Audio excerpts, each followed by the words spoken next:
नमस्कार। मैं हूं अंकित कुमार मिश्रा। जैसा मैंने कहा था कि कल कि हम लोग आप अगले पड़ाव में, अगले सीन में ये डिस्कस करेंगे कहानी कितने प्रकार की होती है, कहानी के चरण क्या होते हैं, फिल्म की एक अच्छी कहानी कैसे लिखी जाती है। आइए हम लोग चर्चा करते हैं। पहले हम लोग ये समझ जाते हैं कि कहानियों के प्रकार कितने होते हैं। यानी अगर कोई कहानी लिखी जाती है तो एक प्रकार से हम लोग ये समझ जाते हैं कि फिल्म की कहानी और साहित्य की कहानी, यानी साहित्य और दूसरी हो जाएगी फिल्म। फिल्म की कहानी और साहित्य की कहानी में अंतर क्या होता है? देखिए, साहित्य की कहानी को पढ़ा जाता है, पढ़ा जाता है, इसी के आधार पर हम लोग कहानी लिखते हैं क्योंकि एक पाठक पढ़ रहा होता है। और अगर फिल्म की कहानी की बात करें तो इसे देखा जाता है, देखा जाता है, और यह एक दर्शक के पॉइंट ऑफ व्यू से हम लोग इसको लिखते हैं। देखिए, जैसे हम लोग कहानी में ये लिखते हैं कि एक गांव था। एक एग्जांपल देखते हैं हम लोग। एक गांव था, वहाँ एक किसान रहता था, किसान रहता था। उसके पास उसके पास चार खेत थे, चार खेत थे, तीन गाय थी, चार भैंसें थी। उसके परिवार में कुल पांच सदस्य थे, कुल पांच सदस्य थे। आपको लग रहा होगा कि ये एक डाटा जैसा लग रहा है। देखिए, पाठक के तौर पे आप इसे पढ़ सकते हैं कि ठीक है, आप किसी का परिचय दे रहे हैं, उसके पास दो खेत हैं, तीन गाय हैं, चार भैंसें हैं, परिवार के सदस्य हैं। लेकिन अगर आप ये फिल्म की कहानी पे आएंगे तो इनको आपको दिखाना पड़ेगा। अगर आप तीन गाय उसको इस्टेब्लिश करना चाहते हैं तो आपको तीन गाय वहाँ पे दिखानी पड़ेगी और उसका रीजन होना चाहिए। ये नहीं कि आपने तीन गाय दिखा दी लेकिन उसका कोई रीजन नहीं है। अगर वो तीन गाय आपने किसान की दिखाई है तो आपको दिखाने का वो पॉइंट ऑफ व्यू क्या है, क्यों आप उसको तीन गाय ही दिखाना चाहते हैं? आपके पास एक रीजन होना चाहिए। और साहित्यिक कहानी में ऐसा कोई रीजन कई बार नहीं रहता है। तो हम लोग ये मान सकते हैं कि फिल्म की कहानी हमें रीजन के हिसाब से लिखना होता है, कई बार हमें लोकेशन के हिसाब से लिखना होता है। लोकेशन के हिसाब से कैसे? जैसे आप एक ऐसी कहानी लिख रहे हैं, कम बजट की फिल्म, तो उसमें आप ये नहीं लिख सकते कि ये फिल्म लंदन में शूट हो रही है। आप लंदन का, आपके पास बजट होना चाहिए ना, तो बजट के हिसाब से भी कहानियाँ लिखी जाती हैं। तो फिल्म की जब कहानी में आती हैं तो हमारा जो साहित्य में जो हम विचार में इंडिपेंडेंट होते हैं कि कुछ भी लिखो कि उसको विवाद में रिलेट कर लेंगे, वो हमारी जो एक सीमा होती है थोड़ी तय हो जाती है। मेरे कहने का तात्पर्य यही था कि हम लोग एक सीमा में बंधकर कहानी लिखते हैं जो हम फिल्म में दिखा सके, जिसका कोई एक रीजन हो, उसको हम लोग फिल्म में लिखते हैं। तो इसको हम लोग क्या लिख सकते हैं? कारण। कारण। अगर अगर कोई चीज फिल्म में दिखाई जा रही है, तो उसका कारण होना चाहिए, कारण होना चाहिए। कहने का मतलब ये है कि बिना अर्थ की चीज़ें लिखने का, दिखाने का फिल्म में कोई मतलब नहीं है। आपका बजट बढ़ेगा, आपकी कहानी फैल जाएगी, कंफ्यूज हो जाएंगे लोग, बोर हो जाएंगे, कोई मतलब नहीं है। तो एक प्रकार से कह सकते हैं कहानी जितनी कहानी जितनी सधी हुई हो, सधी हुई का मतलब यह होता है कि अपने एक लिमिट में हो, कोई बेफालतू का फैलाव ना हो। कहने का मतलब वो है सधी हुई होगी, हुई होगी होगी वह उतनी अच्छी होगी। जैसे एग्जांपल हम लोग देखते हैं, अच्छी होगी। मान लीजिए आप शोले फिल्म को क्यों याद करते हैं? शोले फिल्म एक गांव पर आधारित है। गांव का नाम है रामगढ़। एक गांव की कहानी है रामगढ़, ठीक है ना। रामगढ़ में डाकू आते हैं। डाकू का नाम है गब्बर सिंह। गब्बर सिंह, उसको बचाने के लिए दो लोग आते हैं जो हमारे हीरो हैं, जय वीरू। अब आपने कभी ये नहीं सोचा कि क्या जय वीरू का परिवार नहीं रहा होगा? क्या वो बचपन से ही चोर थे? कुछ तो उनकी कहानी रही होगी, लेकिन फिल्म में नहीं दिखाया गया क्योंकि उसका कोई रीजन ही नहीं है, उसका कोई दिखाने का मतलब नहीं। क्योंकि कहानी तो हमारी गब्बर और जय वीरू के कॉन्फ्लिक्ट पे चलेगी। लेकिन अगर वो साहित्य की कहानी होती तो ऐसा लिखा जाता कि जय वीरू का एक परिवार था, उनके साथ कुछ घटना हुई, फिर उस जाके चोर बने या कि लुटेरे, मतलब कुछ भी जो भी बने। लेकिन फिल्म में नहीं दिखाया गया क्योंकि उसको कोई दिखाने का रीजन नहीं था, क्योंकि कहानी पे कहीं उसका मतलब नहीं निकलने वाला था। हमें समझना पड़ेगा कि कहानी अगर हम लिख रहे हैं तो उसका कोई मतलब होना चाहिए, कोई रीजन होना चाहिए।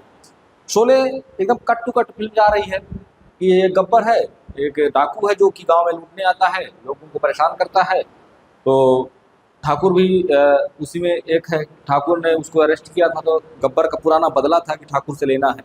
वो एक नॉर्मल सी कहानी है। लेकिन आप सोचिए कि हम इसमें गब्बर का भी परिवार दिखा देते, गब्बर कैसे बना, गब्बर कौन लेके आया, तो कहानी हमारी इधर भी फैल जाती, इधर भी फैल जाती और हीरो की भी फैल जाती। पता चला कि हमारी जो ओरिजिनल कहानी है वो गायब हो गई। ये कई बार नए फिल्म मेकरों के साथ होता है कि कहानी को इतना फैला दिया जाता है, जो हम कहना चाह रहे हैं वो गायब हो जाता है। आजकल तो बहुत हो रहा है क्योंकि बजट ज़्यादा हो जाता है, या प्रोड्यूसर की डिमांड हो जाती है भैया इसको भी रख लो, उसको भी रख लो।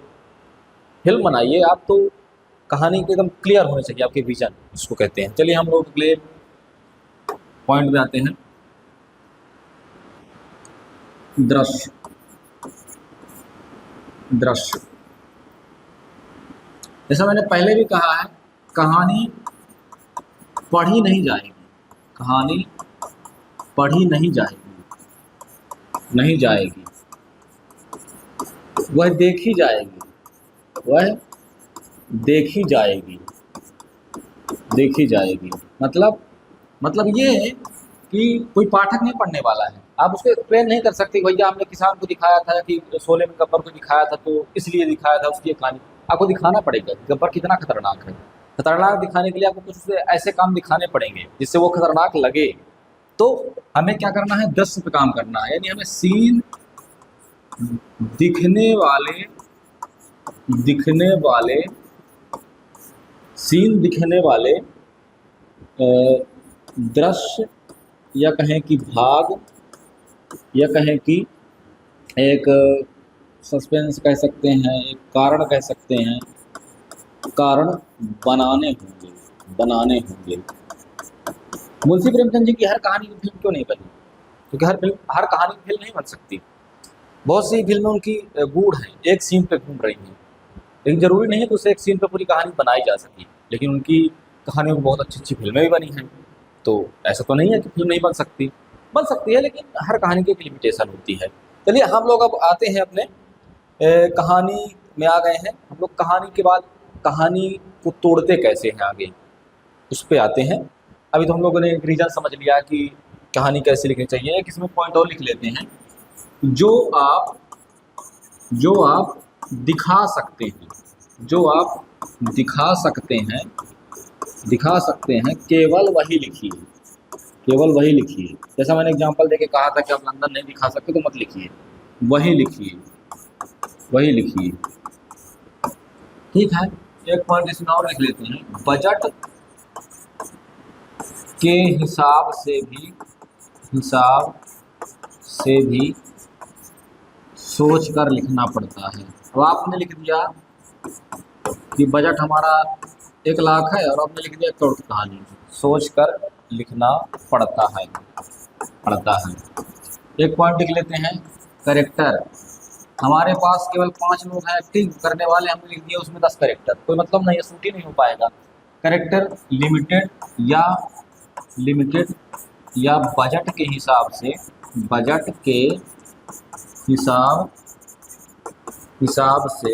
होने चाहिए।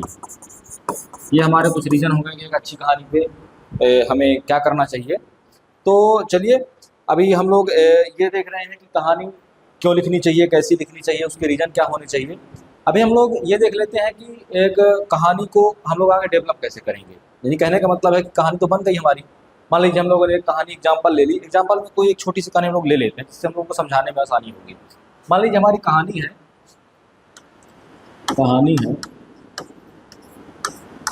हम लोग लिख लेते हैं एक छोटी सी, उसके बाद उसको स्क्रीन पर बदलते हैं।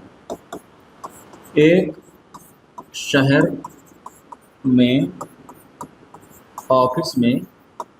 ऑफिस में रामू काम करता है काम करता है काम करता है। वह थोड़ा गरीब है, ज़्यादा पढ़ा लिखा नहीं है, ज़्यादा पढ़ा लिखा नहीं है, ज़्यादा पढ़ा लिखा नहीं है, इसलिए चपरासी का काम करता है।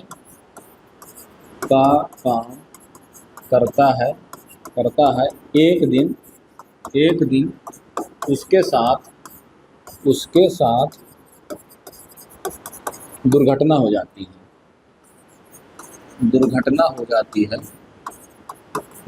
है।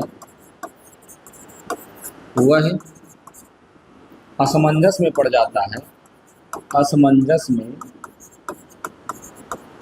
है कि अब मेरा परिवार कैसे जीवन यापन करेगा। अंत में उसके ऑफिस के अधिकारी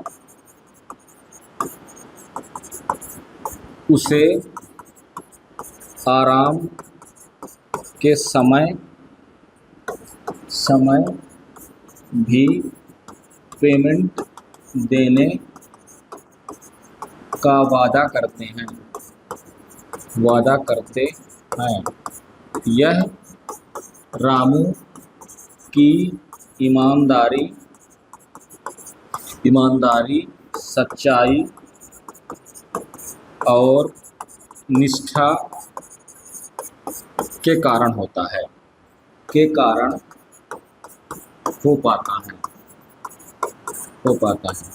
यह एक छोटी सी कहानी है, एकदम साधारण सी कहानी है। आप सोचेंगे इसको फिल्म में कैसे बनाया जा सकता है, शॉर्ट फिल्म में कैसे बनाया जा सकता है। तो देखिए, एक सिंपल सी बात है, कहानी सभी नॉर्मल सी होती है, वन लाइनर पे होती है। हमें उस पर वर्क करना होता है। एक प्रकार से कहें कि खिचड़ी तो साधारण सी है, उसमें तो कुछ मसाले डाल दिए जाते हैं, अच्छी बन जाएगी। कहानी साधारण सी है, इसको हम लोग तोड़ेंगे। देखिए कैसे तोड़ते हैं। कहानी को हम लोग पहले तोड़ते हैं किसमें, पहले तो इस ये वन लाइनर था, अब इसको हम लोग एक अच्छी कहानी में कन्वर्ट करते हैं। देखिए, फिल्म के हिसाब से कहानी अब बनी। देखिएगा, फिल्म के हिसाब से कहानी। हमने रामू कहानी देखी थी, हमने देखा सीन 1, रामू का एक्सीडेंट होता है। उसका परिवार मिलने आता है, उसका परिवार हॉस्पिटल आता है।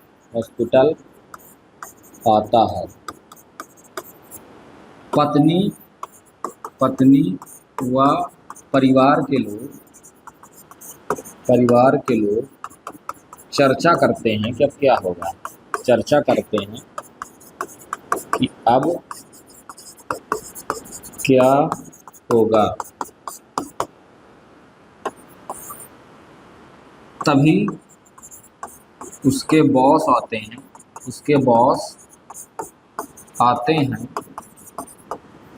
और रामू के भरण पोषण की जिम्मेदारी लेते हैं। भरण पोषण की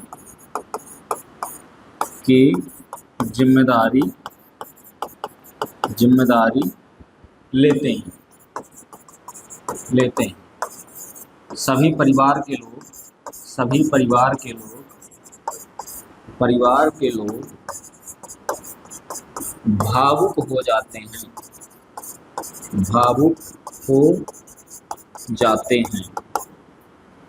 हमारी कहानी 5 सीन पे कन्वर्ट हो चुकी है। एक साधारण सी कहानी है, एक छोटी सी कहानी है। उसको हम लोग सिनेमैटिक बनाएंगे, उसको हम ऐसा बनाएंगे कि लोग उसको देखते रहें, उसमें जुड़ सकें। कैसे बनाएंगे देख लेते हैं। हमारी कहानी अब सीन में डिवाइड हो चुकी है। अब हम लोग इसको क्या करेंगे, स्क्रिप्ट में कन्वर्ट करेंगे। देखिएगा, हमने लिखा सीन 1। क्या लिखा था? रामू का एक्सीडेंट होता है। हम लोग लिखेंगे लोकेशन। एक्सीडेंट कहाँ पे होगा? सड़क पे होगा, भीड़ भाड़ के इलाके में होगा। रामू जा रहा होगा, उसको बताना पड़ेगा ना कि वो कैमरामैन है कि भैया क्या दिखाना है हमको, कहाँ पे शूट लगाना है। क्रू लेके तभी तो जाएंगे आप, जैसे हम लोग ने कल बात की थी। हम लोग क्या लिखेंगे? पहले तो लिखेंगे सीन 1। कहाँ हो रहा सीन? बाहर हो रहा है, बाहर। और कहाँ पे हो रहा है? पहले तो ये देखेंगे दिन में हो रहा है कि रात में हो रहा है, ये हमारे ऊपर निर्भर करता है, दिन में रात। उसके बाद कहाँ हो रहा है? बाजार में। ठीक, ये हमारा सीन की डिटेल ये हो गया, सीन की डिटेलिंग ये हो गई हमारी। अब एक चीज़ हम लोग लिखेंगे सीन में जो कहलाता है स्क्रीन प्ले, या फिर हम लोग दिखाएंगे क्या, स्क्रीन पे चलने क्या वाला है। देखिएगा, रामू झोला लेकर सब्जी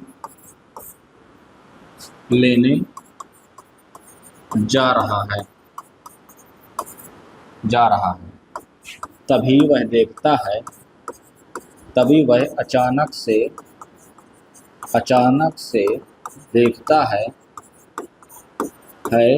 कि एक गाड़ी सामने से आ रही है।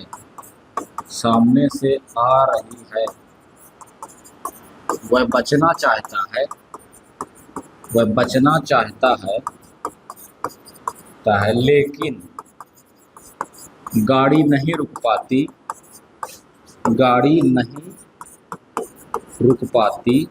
और उसका या उसकी दुर्घटना हो जाती है। हम लोगों ने क्या लिखा था कि रामू का एक्सीडेंट होता है, लेकिन कैसे होता है? रामू झोला लेके जा रहा है, गाड़ी दिखती है। भाई स्क्रीन पे आप क्या दिखाने वाले हैं? जो दिखाने वाले हैं वो शूट भी तो करेंगे। अब इसको हम लोग क्या करेंगे, हमने स्क्रीन पे लिखा, अब इसको हम लोग शॉर्ट डिवीजन करेंगे। कैमरामैन को बताएंगे ना भैया सीन क्या लोगे। तो रामू झोला लेकर कहाँ जा रहा है? बाजार से सब्जी लेकर जा रहा है। कौन सा शॉट बनेगा? बाहर का सीन है, बाजार का सीन है। आपको क्या दिखाना पड़ेगा? बाजार। ये हो गया हमारा फ्रेम।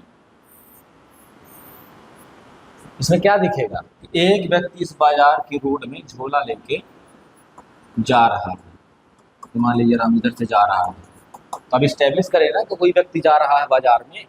उसके बाद आप उसको क्लोजअप में दिखाएंगे थोड़ा सा, कौन व्यक्ति है। हमने देखा क्लोजअप में कि रामू है, एक रामू नाम का व्यक्ति है। क्या लेके जा रहा है? झोला लेके जा रहा है। झोले का हम लोगों ने क्या किया? क्लोजअप किया। ये रामू का हाथ है, यहाँ पे क्लोजअप में सब्जी भरी हुई है, वो जा रहा है। फिर हमने अचानक से देखा कि एक गाड़ी आ रही है। ये रोड हो गई, ये गाड़ी आ रही है इधर से, इधर गाड़ी आ रही है। हमने देखा, अब किसका लुक जाएगा? एक्सट्रीम क्लोजअप जाएगा रामू का। आँखों का दिखा सकते हैं, आँखों को दिखा सकते। उसने गाड़ी को देखा, थोड़ा गाड़ी का और क्लोज जाएंगे हम लोग। ये गाड़ी का हम लोग क्लोज में गए, गाड़ी रुकने का प्रयास कर रही है, लेकिन हम लोगों ने थोड़ा वाइड लगाया। ये गाड़ी रोड पे आई, ये गाड़ी आई, उसने रामू को टक्कर मार दी। ये रामू यहाँ पे गिर गया, एक्सीडेंट हो गया।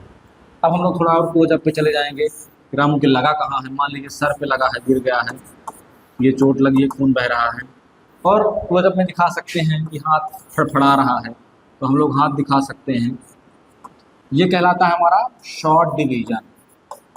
अब आपको थोड़ा थोड़ा क्लियर हो रहा होगा कि आखिर कहानी को पर्दे पे कैसे उतारा जाता है। ये लिख देने से कि रामू बाजार जा रहा है, उसका एक्सीडेंट हो जाता है, इससे कहानी आप उतार नहीं सकते। आपको पहले कहानी क्लियर होनी चाहिए कि आखिर आप दिखा क्या रहे हैं। जितना आपके माइंड को क्लियर होगा, एक बात कही जाती है कि जितना आप पेपर पे वर्क कर लेंगे उतना आप वहाँ पे सहूलियत होगी आपको शूट करने में। वहाँ पे जाकर आपको ये विचार नहीं करना कि अच्छा वाइड लगाया जाए कि क्लोजअप लगाया जाए। आपको एक दिन पहले ही पता होना चाहिए कि हमको शूट लगाना है तो वाइड लगाएंगे कि क्लोजअप लगाएंगे। आपको क्लियर होना चाहिए कल हम कितने शॉट लेंगे। ऑन द स्पॉट बहुत सारे सीन बनाए जा सकते हैं, वो अच्छी बात है, लेकिन आपके माइंड में क्लियर तो रहे, वहाँ जाकर कंफ्यूज ना हो कि भैया यार यहाँ पे क्या सीन लिए जाए। आप पहले से प्रिपेयर रहना चाहिए ना कि क्या लाइट लगेगी, वाइड के लिए क्या लगेगा, रिफ्लेक्टर लगेगा और लाइटें लगेगी, क्या चीज़ें लगेंगी, दिन में शूट लाइट लगेगी कि नहीं लगेगी, टॉप एंगल लेना है, वाइड एंगल लेना है, बर्ड आई एंगल लेना है, ये सब चीज़ें होती हैं। अभी हम लोग एंगल के बारे में पढ़ेंगे, अभी तो बेसिक हम लोग पढ़ रहे हैं कहानी के बारे में। अब चलिए थोड़ा सा हमने कोई सीन देख लिया, शॉर्ट डिवीजन देख लिया, थोड़ा सा एक परिचय ले लेते हैं डायलॉग का, उसके बाद हम लोग फिर अपनी कहानी को विस्तार से समझेंगे। डायलॉग मान लीजिए रामू को पहले सीन में डायलॉग नहीं है, दूसरे सीन में देख लेते हैं। सीन दो में हमने लिखा था कि रामू का परिवार आता है। हमने लिखा सीन दो अंदर रात हॉस्पिटल। हमने लिखा रामू के घर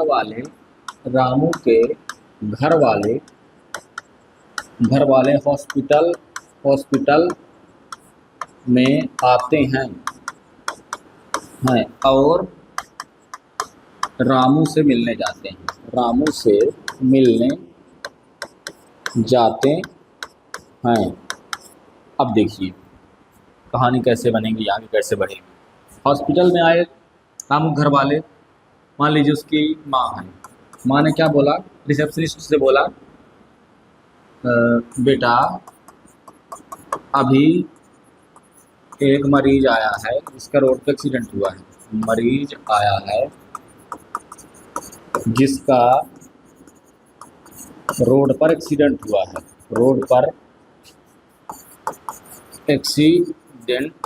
हुआ है। ठीक। रिसेप्शनिस्ट ने बोला यहाँ तो बहुत सारे लोग आए हैं, बहुत सारे ऐसे लोग आए हैं।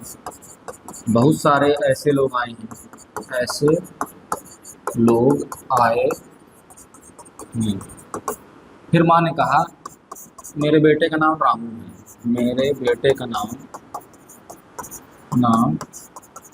रामू है, रिसेप्शनिस्ट थोड़ा अचरज से, रामू तो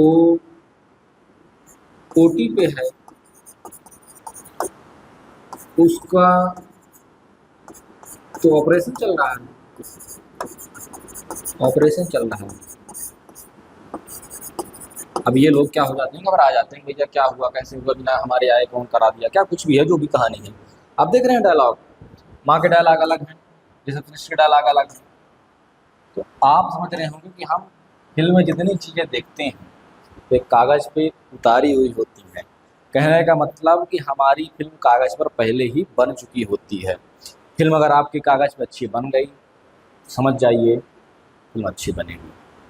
तो आशा करते हैं कि आज की जो हमारी एक कहानी की शुरुआत थी, कहानी कैसी बनी, कहानी को तोड़े कैसे, आशा करते हैं आपको समझ में आ गया होगा।